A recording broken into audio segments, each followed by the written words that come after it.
I want to share with you this very important lesson that I learned while doing time in prison. Um, Now, if you follow my channel, I'm all about inspiration. I always read the Bible, talking about scriptures and prayer, but I didn't get here. I didn't get to this point in my life by praying and reading the Bible and being Mr. Motivate and Do Good. I actually served 13 years in prison, stayed in federal mixed, and I was a federal fugitive for about 5 years. I was on the run. I was a fugitive. They used to hunt for me.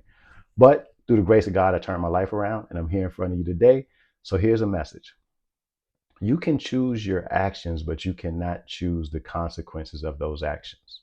I want to say it again. You can choose your actions, but you do not have the opportunity to choose the consequences of those actions. And I just wanted to drop that encouragement. A guy shared that with me when I was in prison. I was doing a 7 year sentence in the state of Virginia. And he was just saying, hey, Thurston, you be doing this stuff and you could choose what you do, but you can't choose the outcome. So although you say, I'm in this situation, I'm going to act hard or I'm going to act gangster or I am going to give a rebuttal or I'm going to respond this way, that's cool. That's your choice. You do have a choice to do that.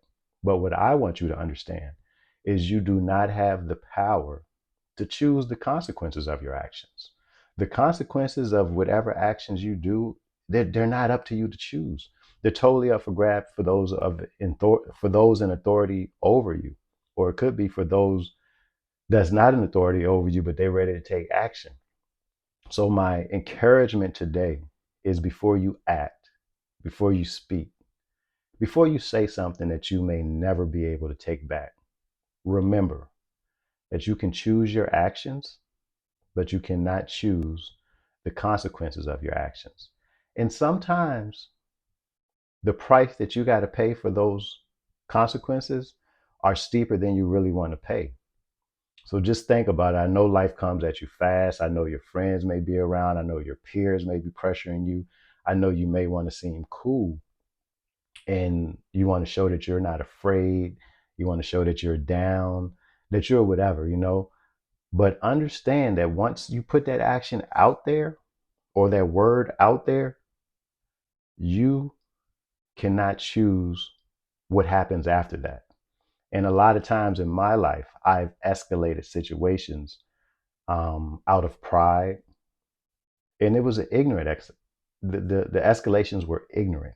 They Situations got to places where they never should have got, and the reason they got there was just because I thought that I had it going on. I thought that I can control it. I thought that I was the boss. I thought no one can tell me what to do. I thought that I was the editor of the movie and that I was controlling it all. But once I made those actions, I had action that led me to be on the run from the feds and from the state. I committed actions that led me to sitting in prison for 7 years. Then I committed another action that led me to sit in prison again for over 5 years.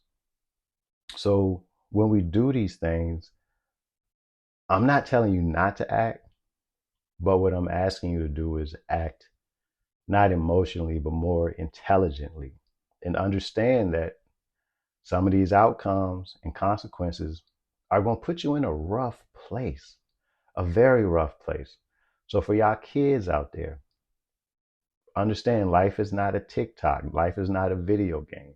Life is not a reel. It's not a YouTube story where you can just play it again and create what go on. When you're dealing with the real life and you're on one side and you have an institution or someone else on the other side, yeah, you can take your action and do what you think you should do. But this opposition is going to do what they have to do. Thank you for tuning in. I'm not going to bore you with it, but just understand you are free to choose your actions, but you cannot choose the consequence of those actions. So make sure you choose wisely. Stay heavily motivated. Peace.